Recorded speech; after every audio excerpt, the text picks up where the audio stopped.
हम्म।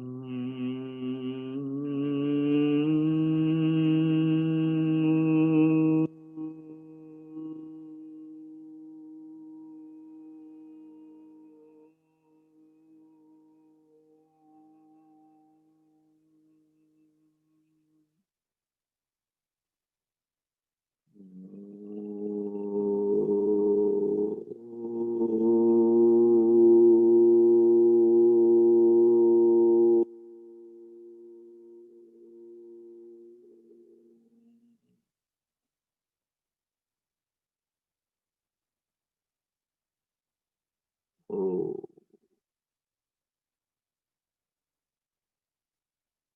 अमृत ध्यान साधना प्रभात सत्संग में आप सभी साधक साधिकाओं का हार्दिक स्वागत।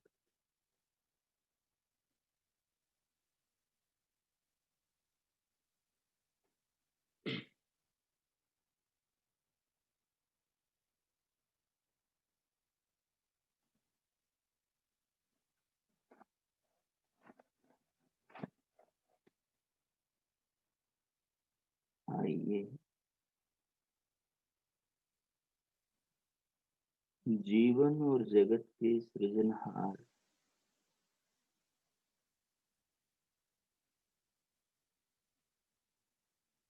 धरती पर वास करते निवास करते गुजर बसर करते समस्त जीवों के पालनहार कण कण में रमे जगत की हर व्यवस्था और हर नियम के पीछे खड़े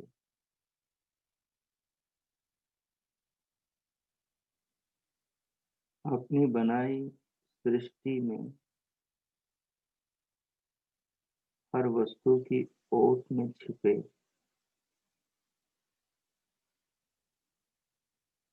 नाना रूपों को आकार देने वाले नाना वस्तुओं को विविधाकार करने वाले एक ही मूल प्रकृति से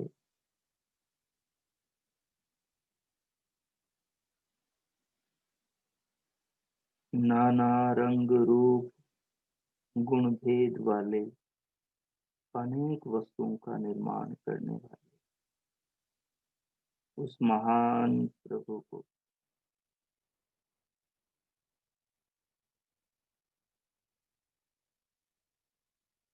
महान प्रभु को जो अदृश्य रूप में हम सबके जीवन का प्रमुख आधार है,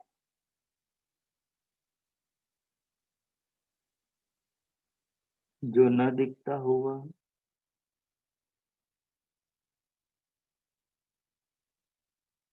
हमारी पकड़ से दूर कहीं हमारी नजर से दूर पर हमारे ही साथ हमारे ही भीतर हमारे ही अंदर बाहर सर्वत्र रहता हुआ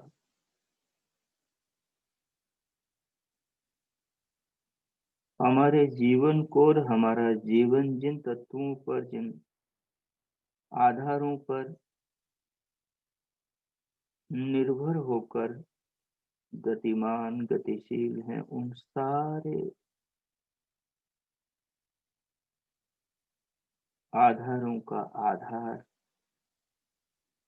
वो महान प्रभु जिसके कारण सूर्य सारी धरती को प्रकाशित करता है,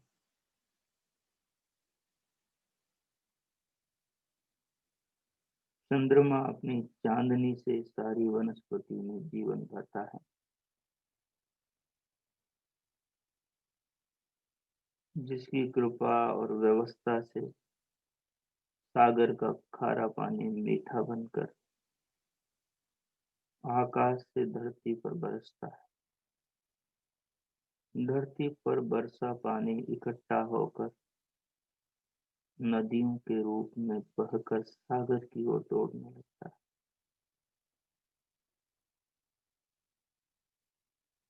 है। जिसकी महान कृपा से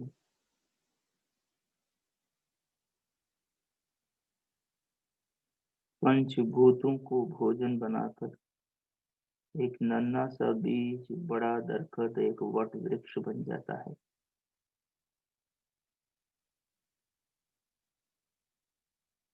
उस विशाल काय वट वृक्ष का ऐसा बीज जो दूर से दिखाई भी नहीं देता, वही बीज इतना बड़ा दरखत बन जाता है।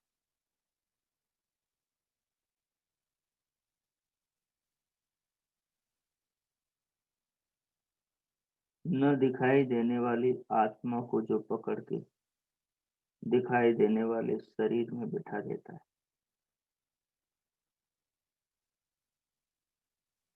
इस शरीर को पाने वाले को न ये पता कि वो पीछे कहाँ से आया है, न ये पता कि उसे आगे कहाँ जाना है। बस इस शरीर में बैठने वाले आत्मा के सामने उसकी बुद्धि में केवल वर्तमान जगत ही आए हैं, इस प्रकार के भीतर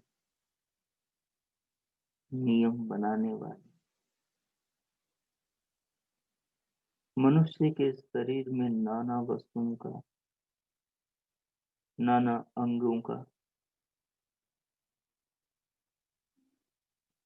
सुंदर बुद्धिमत्ता पूर्वक अति अद्भुत तरीके से निर्माण करने वाला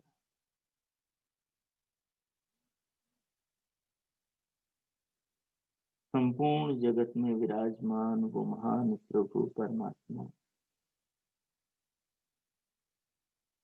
जो एकमात्र हमारे जीवन में हमारी उपासना, हमारे ध्यान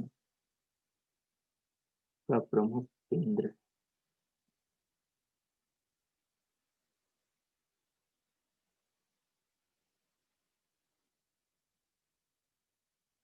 उसकी महिमा को देखकर, उसकी प्रभुता को देखकर, उसके ऐश्वर्य को देखकर, उसकी ख्याति, उसके यश, उसकी इन रचनाओं का अवलोकन करके उस भगवान का ध्यान करना, उसका धन्यवाद करना और उससे अपनी आत्मा को जोड़कर जीवन को सफल बनाना मनुष्य मात्र का प्रथम कर्तव्य।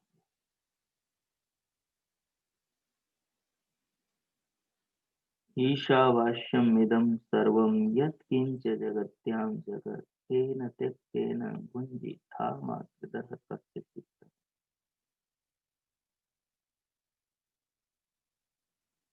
प्रभु ने कहा सब कुछ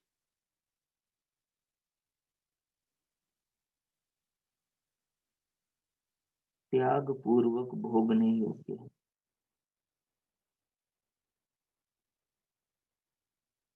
यजुर्वेद के ऋषि के हृदय में परमात्मा ने उसकी जिज्ञासावश मानो ये वेद का उपदेश दिया।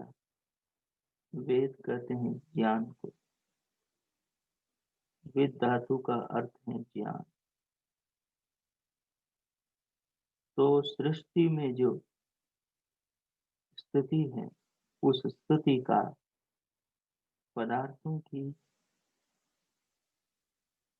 पदार्थों के स्वभावों की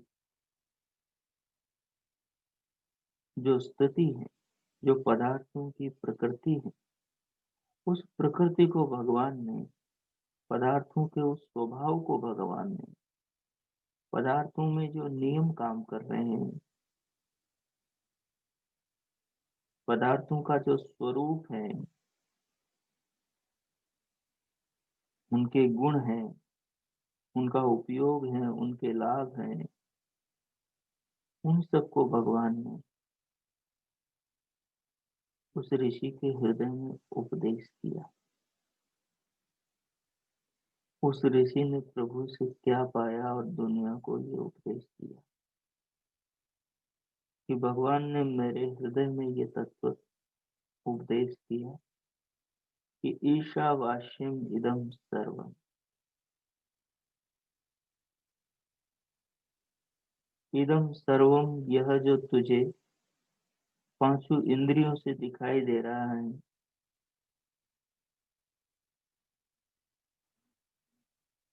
वो सब, इदम सर्वम, वो सब,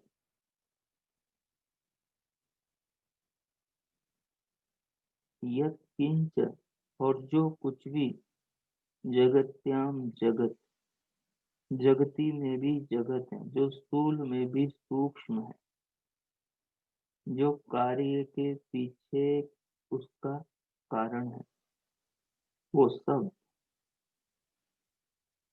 ईशावास्यम, ईश्वर के द्वारा रहने लायक बनाया है,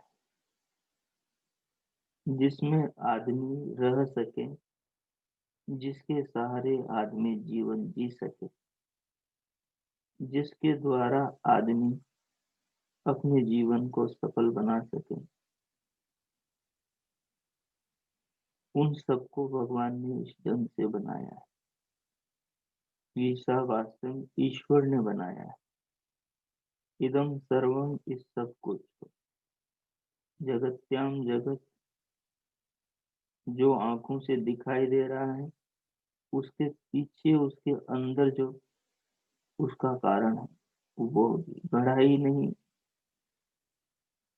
घड़े की जो मिट्टी है, वो मिट्टी है। मिट्टी के अंदर जो गंध है, वो गंध है। गंध के अंदर, तन्मात्रा के अंदर जो अहंकार है, वो अहंकार है।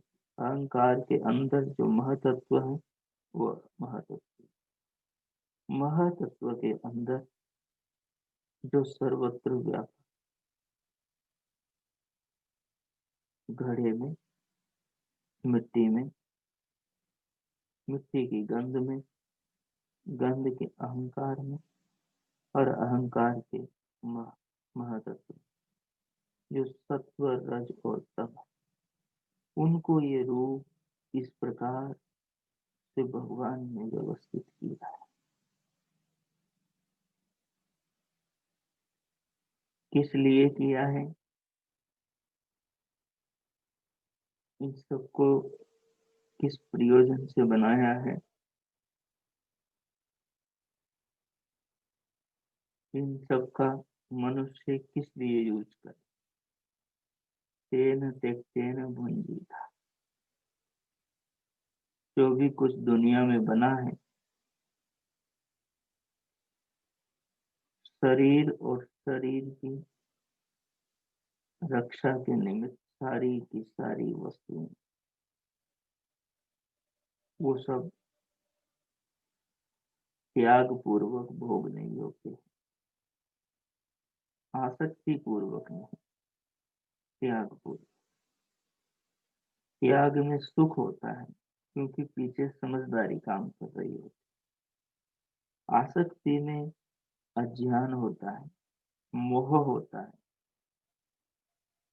बिना बुद्धि का लगाव होता है, जो स्वार्थ से युक्त, अज्ञान से युक्त होता है, अविद्या से युक्त होता है।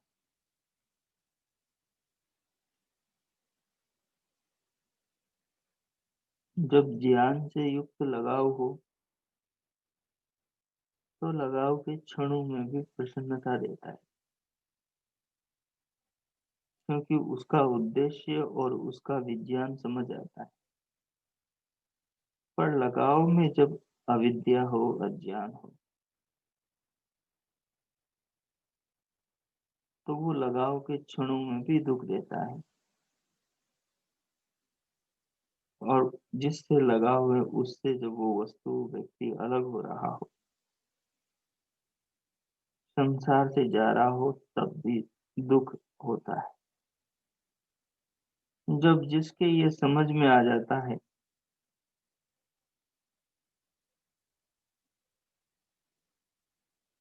कि आना जाना, शरीर में प्रवेश करना और शरीर से निकलना मात्र है,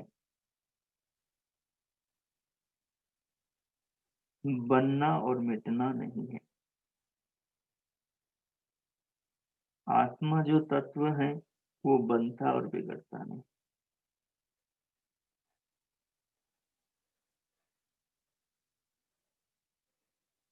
शरीरों में आता, शरीरों से निकलकर दूसरे देहों में जाता रहता है।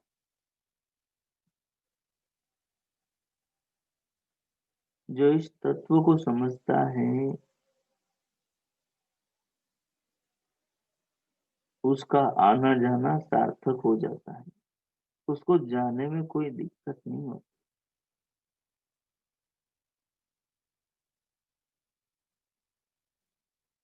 क्योंकि वो आया कहाँ से, इस भेद को तो वो जानता ही नहीं। और उसे जाना कहाँ है, इस भेद को भी वो नहीं जानता। और वो जिस घर में बैठा है, उस घर को बनाया कैसे गया है, इस बात को भी वो नहीं जानता। जिसने बनाया है वो कैसा है, इस बात को भी वो नहीं जानता।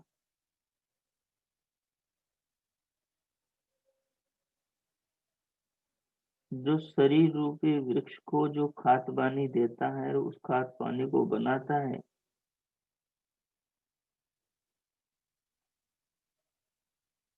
जो अन्न और जल को बनाता है, उसको भी नहीं जानता।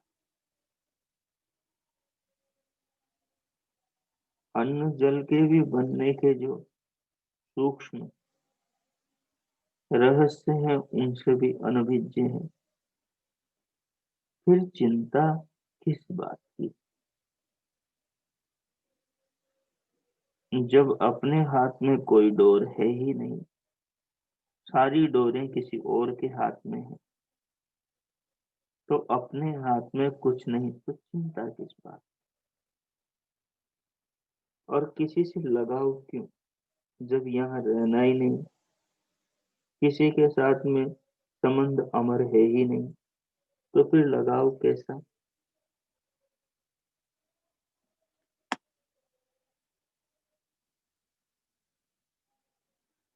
तो फिर लगाव कैसा, जब किसी के साथ में रिश्ता अमर है ही नहीं। यात्रा में मिल गए, एक दूसरे का सहारा बन गए,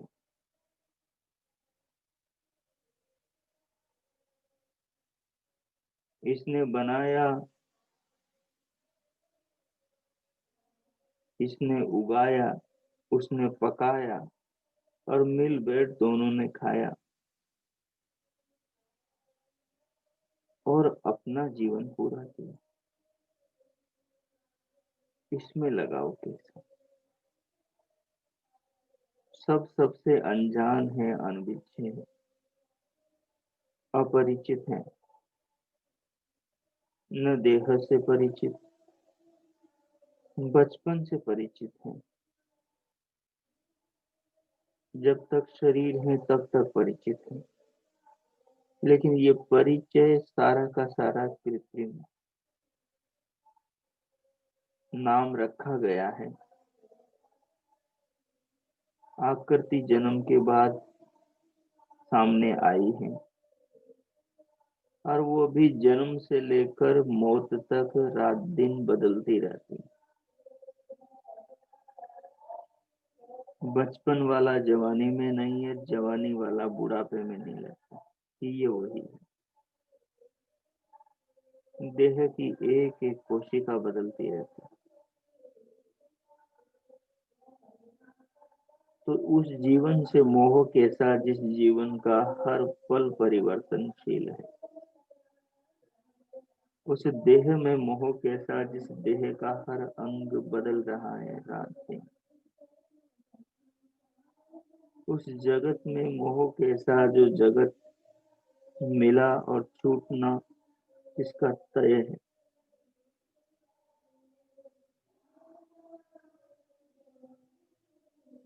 पर मोह का कारण है अज्ञान,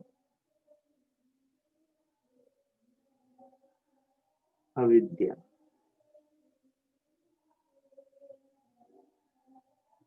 और अविद्या का कारण है ज्ञान का ग्रहण न करना।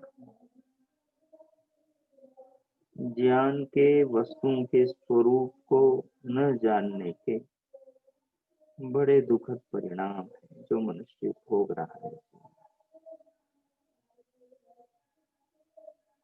इन बिंदुओं को विचार करें।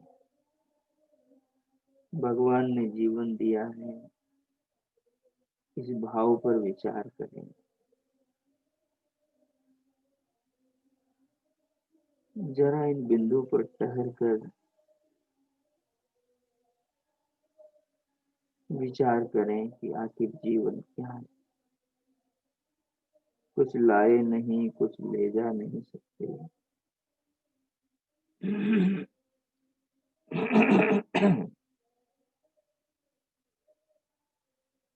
जिसको ले जाने की सोचते हैं वो इतना परिवर्तनशील है कि जिस रूप में हम उसे बना कर रखना चाहते हैं वो बना रह नहीं सकता।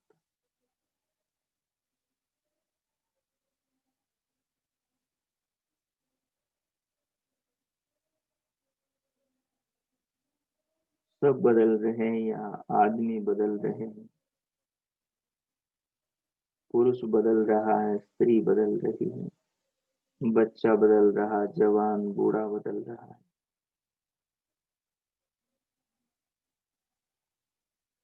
पेड़ बदल रहे हैं, पत्ते बदल रहे हैं, फूल बदल रहे हैं, फल बदल रहे हैं, पानी बदल रहा है, सूर्य बदल बदल के आ रहा है, बदल बदल के प्रकाश दे रहा है।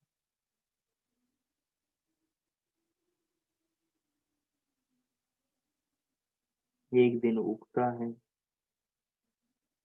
शाम को अस्त हो जाता है। दिन भर का समय इसमें जो करना हो कर जाता है।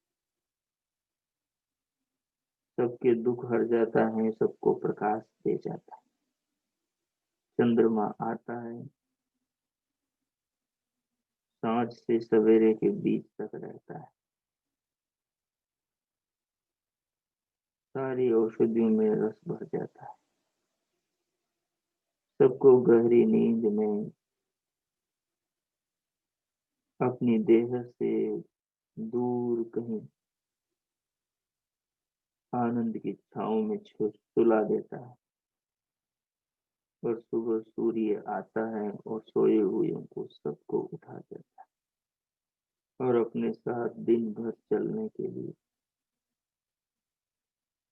प्रेरणा करता है।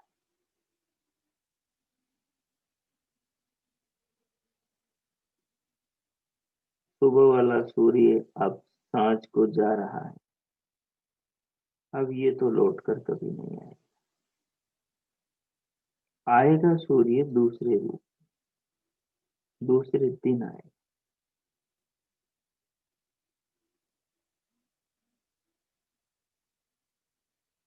सूर्य वही हो सकता है, लेकिन आज के दिन का जो सूर्य का जीवन था, सुबह से शाम के बीच का, वो जीवन कभी लौट के नहीं आएगा। ये तय। तो मनुष्य का भी जो एक दिन का जीवन है, सुबह से सांझ के बीच का, वो लौट कर फिर कभी नहीं आता। और ये शरीर भी एक दिन सूर्य की तरह, जैसे वो सृष्टि के आरंभ में सूर्य को भगवान ने पैदा किया, महतत्व से बनाया, सब पिंडों को गढ़ा। जैसे कुम्हार मिट्टी से न्यारे न्यारे बर्तन बनाता है, भगवान ने भी ये ब्रह्मांड में बहुत सारे ऐसे घटक बर्तन बनाए।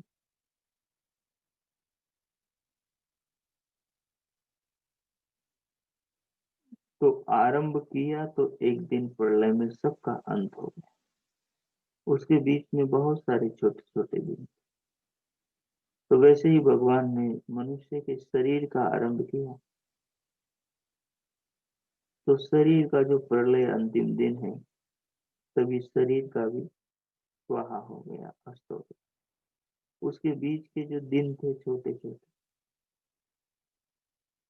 वो जैसे सूर्य रोज आता और अस्त होता ऐसे ही। पर एक दिन ऐसा अस्त हुआ कि दोबारा फिर वो सूर्य लौट के नहीं आया। तो एक दिन शरीर भी ऐसा निद्रा में जाएगा कि दोबारा लौट के नहीं। सूर्य के प्रकाश में हम सारे काम कर सकते। जब तक ये शरीर है तब तक इस शरीर के प्रकाश में, इस शरीर की उपस्थिति में हम सब काम कर सकते हैं। चाहे सूर्य का उजाले का अनुसरण करके, उजाले में जैसे सूर्य सब चीजों को दिखाता है, वैसे हम भी इस शरीर का लाभ लेकर सब चीजों को देख लें जो शरीर के भीतर है। जैसे सूर्य इस जगत के भीतर की चीजों को दिखाता है, वैसे ही हम भी अपने ज्ञानमय सूर्य से देह के अंदर की सारी चीजों को देखें। सूर्य से सूर्य हम देखते हैं, तो आत्मा से आत्मा हम देख लें। सूर्य से उसके बनाने वाले का अनुमान लगता है,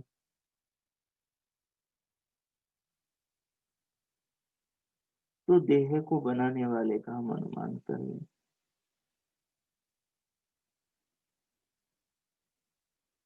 ध्यान तो हमारे आजू बाजू ही बह रहा है, पर हमारा ध्यान नहीं।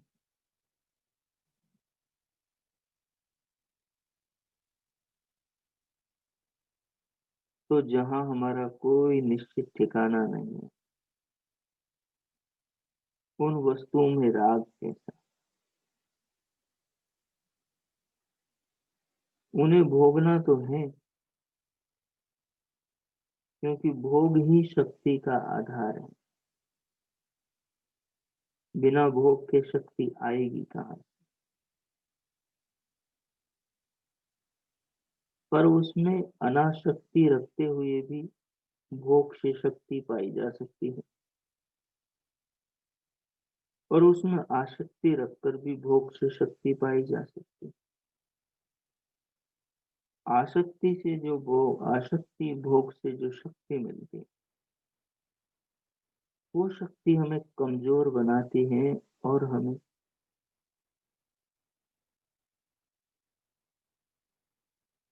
दुख देती है। लेकिन जो अनासक्ति से जो शक्ति मिलती है, अनासक्ति युक्त भोग से जो शक्ति मिलती है, वो शक्ति हमें तार देती है, निखार देती है, उस वस्तु से चिपकने नहीं देती है।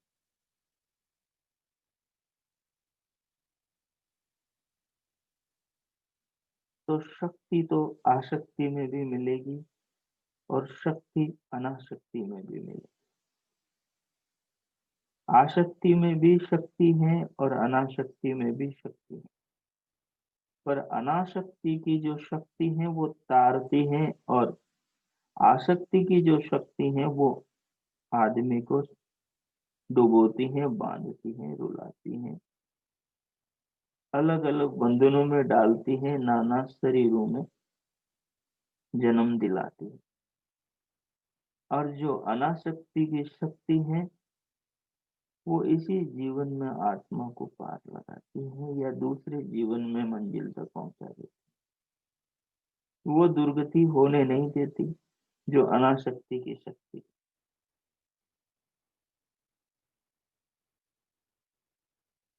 तो सब चीजों में अपनी अपनी शक्तियां हैं, अपने अपने गुण, अपने अपने सामर्थ्य हैं। उन गुणों, उन सामर्थ्यों को उन वस्तुओं से लिया जा सकता है, आसक्ति पूर्वक और अनासक्ति पूर्वक। अनासक्ति ही त्याग है और आसक्ति ही राग है।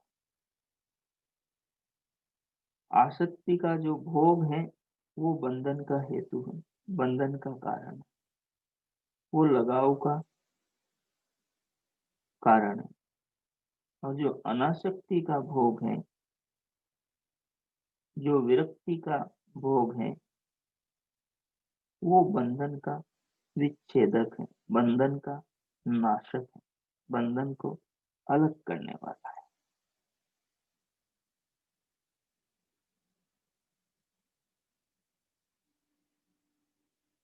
आसक्ति अज्ञान का बीज बोती है, क्योंकि अज्ञान से पैदा होती है। अनासक्ति ज्ञान का बीज बोती है, क्योंकि ज्ञान से पैदा होती है।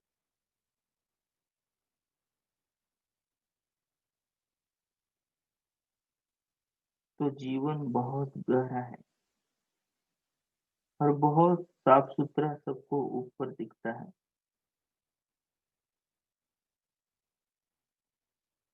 पर बहुत अलग अलग चीजों में, बहुत सूक्ष्मता में जीवन उस मछली के जाल की तरह गुथा हुआ है,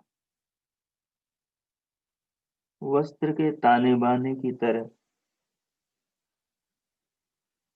जीवन रहस्य के हजारों ताने बाने, जो उनमें डूबता है वो समझ पाता है, और वही गांठों को खोल पाता है, वही जीवन के जाल से अपने आत्मा को बाहर निकाल पाता है। तो विचार करो इस बात।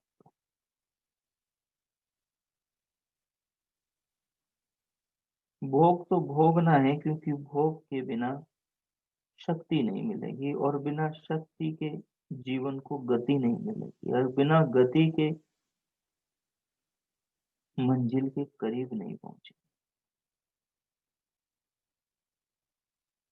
या तबाही के किनारे नहीं पहुंचे।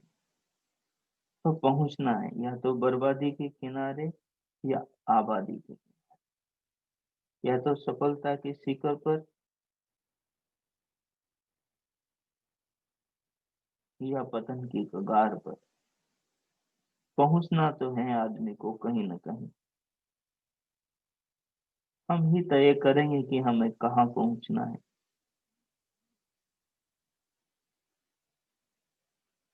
अब सफलता के शिखर पर पहुंचना है, तो फिर साधन भी वैसा होना चाहिए,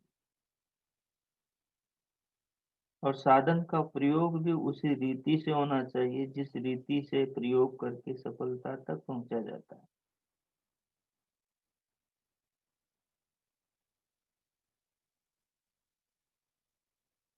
साधन का दुरुपयोग करके सफलता के शिखर तक नहीं पहुंचा जा सकता। साधन का दुरुपयोग क्या है? आसक्ति।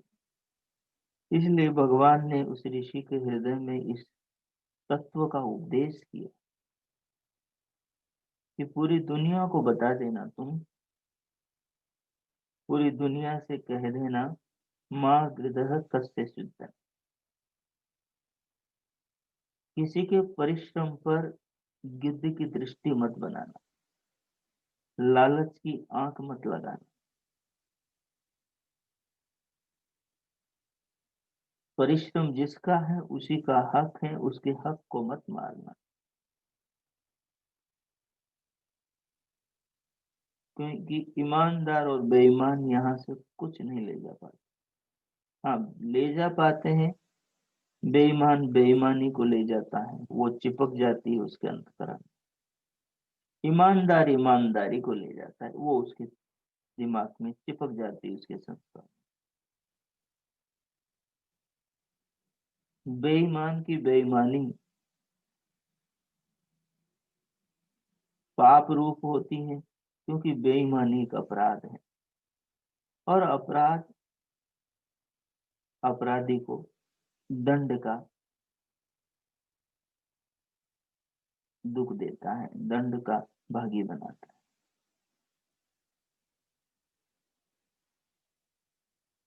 और ईमानदारी तो सुगंध है।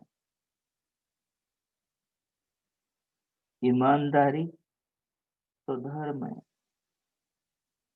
ईमानदारी तो कर्तव्य है। ईमानदारी बांधती नहीं, उसको ऊपर उठने के लिए और फोर्स करती और उसकी मदद करती, चिपकाती नहीं। ईमानदारी उसको आजाद करती है।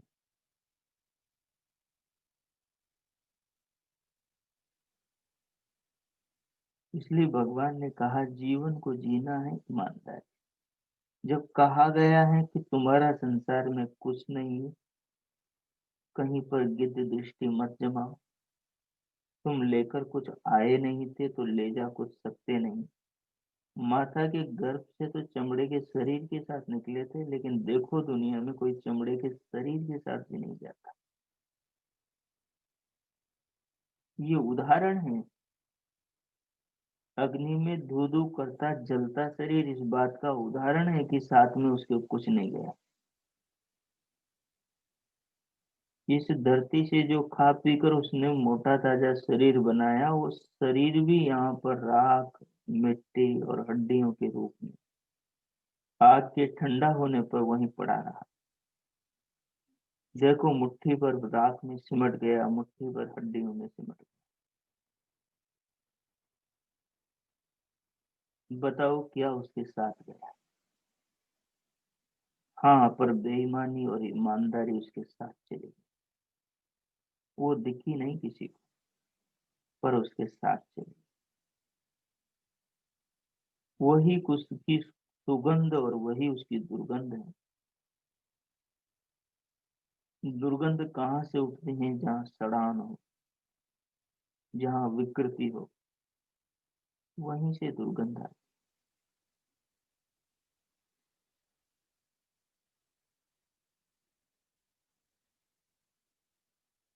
तो देखो जीवन को किधर ले जाना है। भगवान ने साफ सुथरा उपदेश कर दिया। भगवान का साफ सुथरा उपदेश यही है कि संसार की किसी वस्तु में आसक्ति मत रखो, लगाव मत रखो। जो तुम्हारा नहीं उसे पक्का मान लो कि तुम्हारा है ही। हमारा क्या नहीं?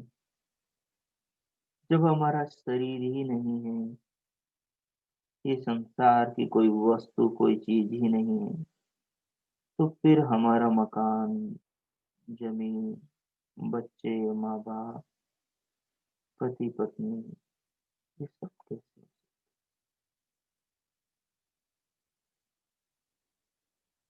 सहारे हैं, जैसे शरीर आत्मा का सहारा है मंजिल को पाने के, वैसे ही सहारे हैं माँ बाप बच्चे को काबिल बनाने के लिए। तो बच्चे सहारे हैं माँ बाप की लाठी थामने के लिए, अंतिम किनारे तक, अंतिम दिन तक उनका हाथ थामने के लिए।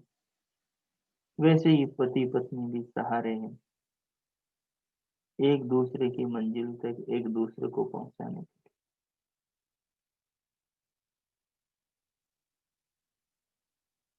जिसकी नीयत में खोट है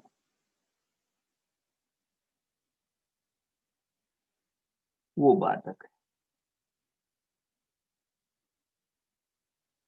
वो अंतिम दिन सुगंध के साथ नहीं पहुंच पाते, वो मंजिल पर नहीं पहुंच पाते, कहीं और निकल जाते हैं, भटक जाते हैं रास्ता। इसलिए भगवान ने इस मंत्र में उस ऋषि के हृदय में इस तत्व को स्पष्ट कर दिया कि जीवन आखिर क्या है। जीवन कोई रूप देने वाला कोई और है जिसका नाम ईश है, जिसका नाम ईशा है। उसके द्वारा ये जीवन आया है। ईशा संस्कृत की तृतीय विभक्ति है। ईश का ईशा हो गया, ईश्वर ही ईश है। तो उस ईश्वर ने इन सबको जो स्थूल वस्तुएं हैं और इन स्थूल वस्तुओं का कारण जो सूक्ष्म प्रकृति है, सब कुछ को भगवान ने मूल प्रकृति से बनाया।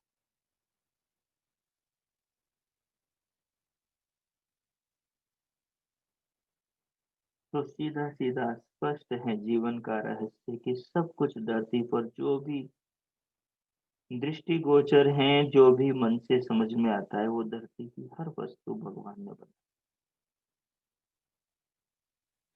या भगवान के हाथों से उनकी व्यवस्था से बने इस मनुष्य ने बनाई।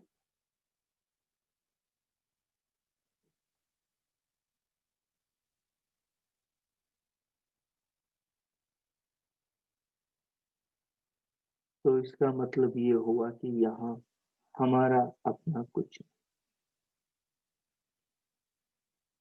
इसलिए राग, आसक्ति, कुछ उठा कर ले जाने की कोशिश सब बेकार, और वो दुख का कारण भी है। तो कौन समझदार आफत मोल ले, लेकिन हम सब नासमझों ने बहुत आफतें मोल ले रखी। हम दिन भर उस तत्व का चिंतन नहीं कर पाते जो हमारे लिए सेतु बन जाए और हमें इस भवसागर से पार करे। हम दिन भर उन चीजों का चिंतन करते हैं जो हमें और जकड़ ले और बांध दे, और मोह का, राग का, आसक्ति का, काम का, क्रोध का, ईर्ष्या का, द्वेष का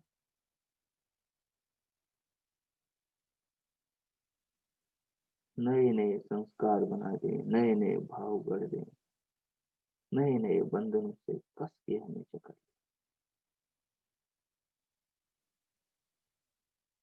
मतलब हर समझदार ना समझ, चाहे डिग्री कितनी भी हो।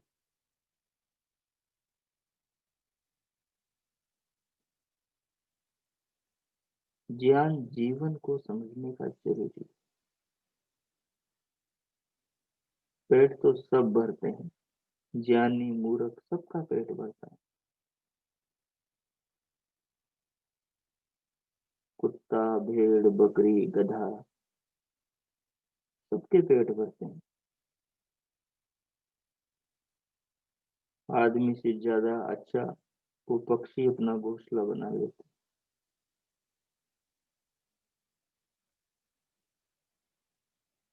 सबके घोंसले एक दिन टूट भी जाते।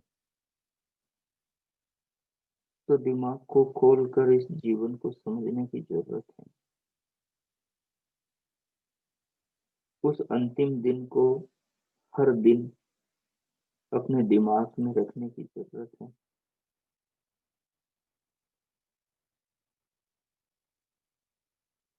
अंतिम दिन को ध्यान में रखकर हर दिन को अच्छे से जीने की जरूरत है। जो भी है सब परमात्मा का है, मेरा और तुम्हारा, हम सबका, सब कुछ भगवान का है। भगवान को तो इस सब की जरूरत भी नहीं। उसे कौन सी भूख लगती है, वो कौन सा नंगा है कि उसे कपड़े पहनने हैं? उसके कहाँ शरीर है कि उसे अंगों को ढकना है? अकायम अवर्णम अश्नाविरम शुद्धम अपाप विद्धम। वो तो काया से, हाड़ मास से, इंद्रियों से, गोलकों से, नस नाड़ियों से सबसे रहित है, निराकार, पापों से रहित है, शुद्ध है। उसे कहाँ भूख लगती है, पेट ही नहीं तो भूख का सवाल नहीं कि हम उसे कुछ खिलाएं। और वो जो बना रहा है वो कौन से हमने बनाए हैं? फल सब्जियां हमने कहाँ बनाए? आलू पेड़े हमने कहाँ बनाए? सब उसी की बनाई हुई चीजों से उसी ने बनाया, तो वो खुद नहीं खा ले। और वो खाता होता तो प्रलय से, प्रलय के बाद और सृजन से पहले फिर क्या भूखा ही रहता? तो उसको तो कोई जरूरत नहीं, जैसे हमारी आत्मा को कोई जरूरत नहीं है। शरीर के चलने के लिए शरीर की आवश्यकता है। तो मंजिल के विपरीत जाने में जीवन की कोई सफलता नहीं। जीवन की सार्थकता मंजिल की दिशा में आगे बढ़ने में, और मंजिल की दिशा की ओर बढ़ने वाले के लिए ये शर्त है कि वो तभी आगे बढ़ पाएगा, तभी उसे बस में, ट्रेन में, विमान में मंजिल तक पहुंचाने वाले उस साधन में बैठने की अनुमति मिलेगी, जब वो जीवन को त्याग में ढंग से अनासक्त होकर जिए। इसलिए जीवन में सफलता के शिखर पर वही समझ पहुंचता है जो अनासक्ति की पगडंडी पर चलता है।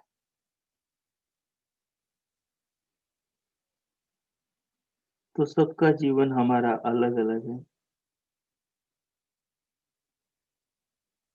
जब आप ही अपने जीवन के बारे में विचार करके पक्का निर्णय करोगे, तब आप अच्छाई की दिशा में आगे बढ़ोगे, तब अपने आप को सफल कर पाओगे।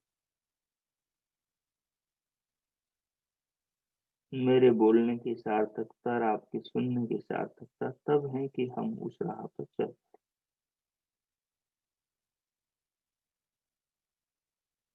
और भगवान की सार्थकता तब है कि हम उसकी मनसा को सफल कर दें,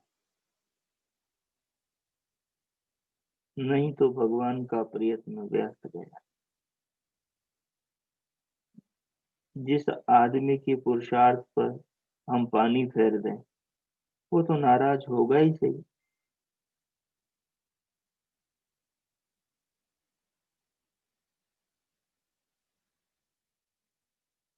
हर गुरु चाहता है कि उसका शिष्य सुधर जाए। हर अध्यापक चाहता है उसका विद्यार्थी सवाल को ठीक ढंग से हल करे। हर माँ बाप चाहते हैं कि उसके बच्चे ठीक राह पर चले। अब बच्चे बिगड़ते हैं तो दंड भी देना पड़ता है सुधारने के लिए। विद्यार्थी ठीक से काम नहीं करता, पढ़ता लिखता नहीं है, तो उसके दो कान के नीचे लगाने की पड़ती। तो भगवान के भी डंडे पड़ते हैं।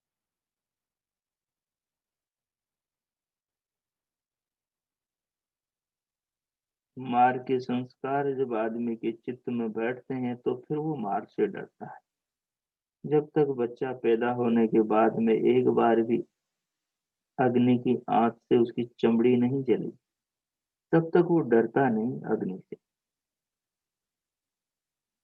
लेकिन एक बार यदि अंगुली से उसकी अग्नि से उसकी चमड़ी जल जाए तो फिर हिम्मत नहीं करता आगे बढ़ने की, फिर दूर दूर भागता है। बस यही तत्व इस बात को समझ लेना।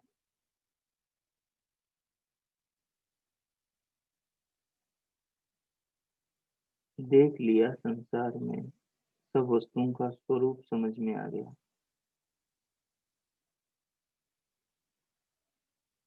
क्योंकि एक बार जो अग्नि को छूने से कष्ट मिला, वो हर बार छूने से मिलेगा, चाहे दोबारा छू के देख ले।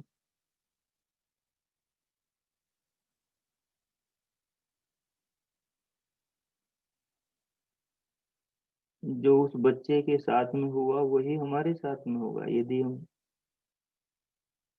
भी वैसी गलती करते हैं जैसे उस बच्चे ने गलती करी, अग्नि में हाथ डाला तो जल गया।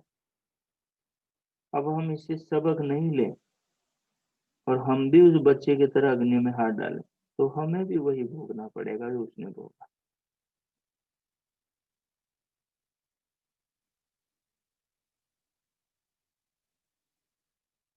तो हमारे पूर्वज ये शिक्षा हमें दे गए कि उन्होंने अग्नि में हाथ नहीं डाला, वो दूर रहे तो तर गए।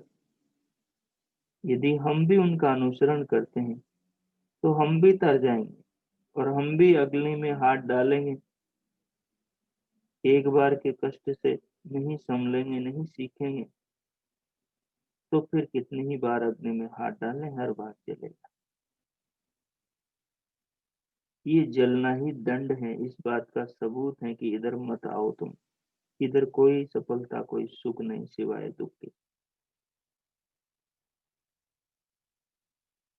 तो जैसे बच्चे को देखकर हम समझ गए, वैसे इन पशु पक्षियों को, बाकी प्राणियों को देखकर हम क्यों नहीं समझते कि ये कितना दुख पा रहे हैं।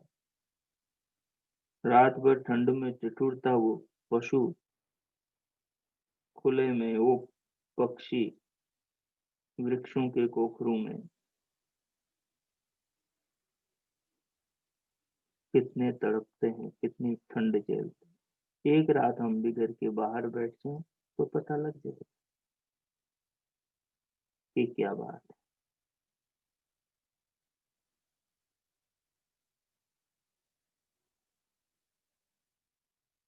तो जीवन को समझो, इसको समझने की बड़ी जरूरत है, और ये जीवन के रहते हुए समझा जा सकता है।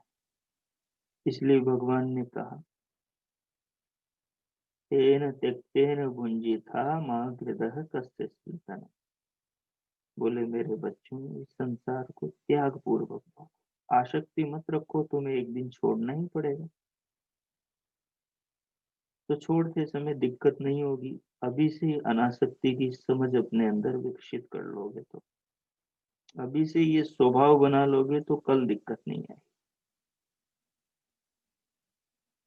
माँ हृदय कस्य सिद्धनम,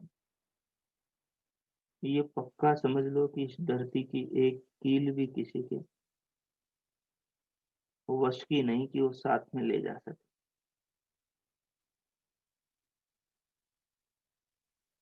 इसलिए प्रसन्न रह के आनंदित होकर जीवन को जियो। भगवान का भजन करो, जो शरीर मिला है उसके लिए प्रभु का धन्यवाद करो। संसार की एक एक चीज को निहारो और उसमें परमात्मा को प्रणाम करो। हर आकृति में जो रचना है उसके पीछे, उस वस्तु में जो गुण है, उस महिमा को प्रणाम करो जो भगवान की रचना है। नहीं तो कैसे सोच सकते हो कि एक तगारी में जिसमें थोड़ी सी, एक गमले में जिसमें थोड़ी सी मिट्टी थी, थोड़ा पानी डाला हमने, और देखो एक बीज उस मिट्टी को खाकर, उस पानी को पीकर, उस प्रकाश को लेकर, उस हवा को ग्रहण करके एक वृक्ष बन गया। और हर बीज से उत्पन्न वृक्ष अलग अलग है, पत्ते अलग, फूल अलग, फल अलग, सुगंध अलग, गुण अलग, रंग रूप अलग, आकृति अलग, कर्तने अलग। इतनों से भी कोई नहीं समझे तो फिर कैसे समझाएं बताओ।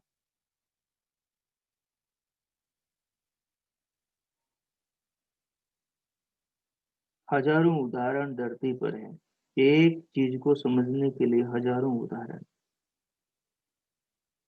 ये जीवन जीवन को समझने के लिए, स्वयं को पढ़ने के लिए मिला है, न कि धन बटोर कर इकट्ठा करने, साधनों को इकट्ठा करने और अंत में सबको छोड़ के मर जाने के लिए मिला है। तो जीवन के सार को समझो और उसमें गहरे उतरो। और अब मैं मौन होता हूँ, अपने जीवन के अर्थ तत्वों को समझकर परमात्मा का धन्यवाद करो, उसको प्रणाम करो, एक शपथ लो, सौगंध लो, व्रत लो कि जीवन को भोगों के लिए नहीं, भोग के लिए नहीं, योग के लिए, बंधन के लिए नहीं, मुक्ति के लिए, संसार के लिए नहीं, परमानंद के लिए जिए, शरीर के लिए नहीं, आत्मा के लिए जिए। राग में जीवन नहीं जिएंगे, आसक्ति में जीवन नहीं जिएंगे, अनासक्त होकर जीवन को जिए। रोते हुए, मायूस, उदास, लुटे पिटे से जीवन को नहीं जिएंगे, हंसते हुए, खिलते हुए, फूलों की तरह मुस्कुराते हुए जीवन को जिए। जीवन रूपी किताब को पढ़ो, इससे बड़ी कोई पाठशाला नहीं इस जगत से, और जीवन की किताब से बड़ा और कोई पढ़ने का विषय नहीं, जिसको पढ़कर मुक्ति, परमानंद मिलता है, निहाल हो जाता है यार।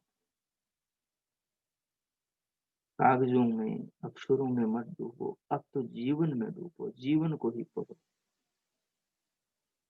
अब मैं मौन होता हूँ, अब भगवान से बात करो, प्रभु के सामने अपने हृदय की, अपने आत्मा की भावना को रखो। वो सुन रहे हैं, जान रहे हैं। सारे जगत का निर्माता, इस शरीर का रचयिता, भीतर की सारी व्यवस्थाओं का कर्ता और सबको अपने नियमों में चलाने वाला वो विधाता हम सबको जानता है। हम सबकी भावनाओं को, चेष्टाओं को, कल्पनाओं को, योजनाओं को, अच्छाइयों को, बुराइयों को, चतुरताओं को, सबको जानता है। इसलिए भगवान से छल कपट नहीं, ईमानदारी के साथ में वादा करो, उस वादे पर खरे उतरने के लिए पुरुषार्थ। अब मैं मौन होता हूँ, 5 मिनट भगवान के साथ बात, प्रार्थना करो, उनका धन्यवाद करो, उनके प्रति कृतज्ञता अर्पण करो और इन बातों के सार तत्व को निकाल कर जीवन को अच्छे ढंग से, उत्तम ढंग से, ऋषियों के ऋषियों की फिलॉसफी, ऋषियों के चिंतन के अनुसार जीने का संकल्प करो। मैं मौन कीजिए। ओ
इस प्रकार भगवान का धन्यवाद करते हुए जीवन के उत्तम निर्माण का संकल्प करते हुए अब धीरे धीरे भीतर से बाहर देह के ऊपर अंग प्रत्यंगों में जागरूकता पैदा करें। चेतना को देह के अंग प्रत्यंगों में लाएं और दोनों हाथों की उंगलियों में हलचल करें।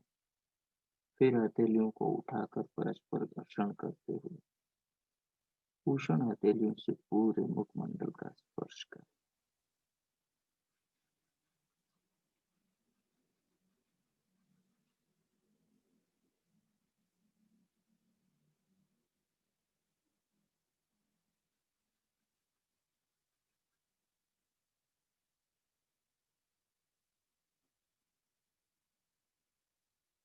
अब उंगलियों के मध्य से पलकें खोलते हुए भीतर से बाहर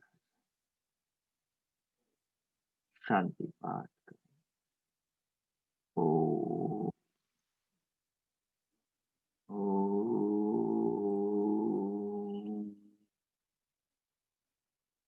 ओम शांति शांति शांति।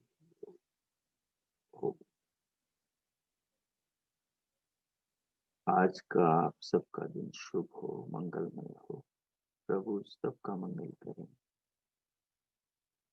भगवान सबको अध्यात्म की, आत्म उन्नति की, परमानंद प्राप्ति की राह पर प्रेरित कर सबके हृदय में अनासक्ति की ज्योति जगाएं, सबके अंदर ज्ञान का प्रभाव बहाएं, सबको आत्म कल्याण के सुपथ की ओर निरंतर अहर्निश प्रेरित करते हैं।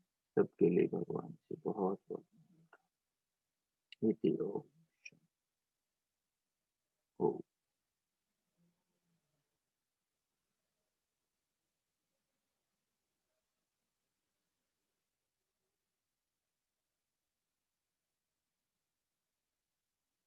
अब कोई कुछ पूछना चाहे तो पूछ सकते हैं। किसी का कोई प्रश्न हो तो नहीं तो फिर नहीं।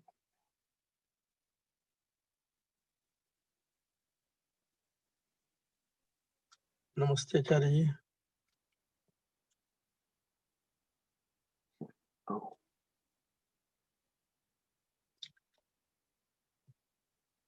आचार्य जी नमस्ते।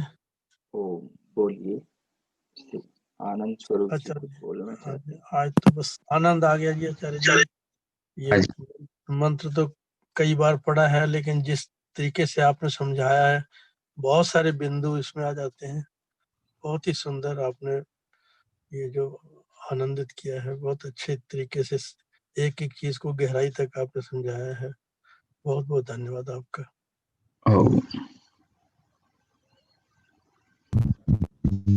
नमस्ते आचार्य जी। ओम नमस्ते जी। आचार्य जी मुझे बड़ा आनंद आ गया बस सुन के।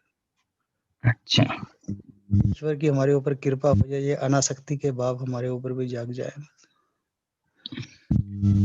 ये तो जगाने पड़ेंगे हमें। राजीव जी जगाने पड़ेंगे। हाँ जी आचार्य जी। और ये पुराने वाले संस्कार खत्म हो। देखो हमारे ऋषियों के पास में कितना गहरा ज्ञान था। हाँ जी आचार्य जी। बहुत अच्छा संकल्प किया। स्वागत।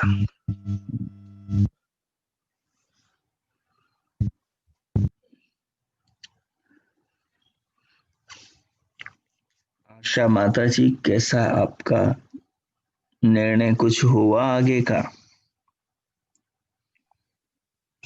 हाँ जी आचार्य जी, बहुत अच्छा लगा। कुछ दृढ़ संकल्प किया आपने आगे? हाँ जी किया। प्रभु से यही प्रार्थना की कि मुझे उन्नति की ओर ले चल, आसक्ति से। आप बता नहीं सकते कि कितना आनंद था, शब्दों में वर्णन नहीं किया जा रहा। बहुत अच्छा। सत्य की ओर ले चल सारी। चलिए बहुत अच्छा। बहुत बहुत धन्यवाद अच्छा। आपका, बहुत धन्यवाद जो इस हमें इस राह पे लाए। आप सबका बहुत स्वागत है। ओ चलिए इतना ही रखते हैं।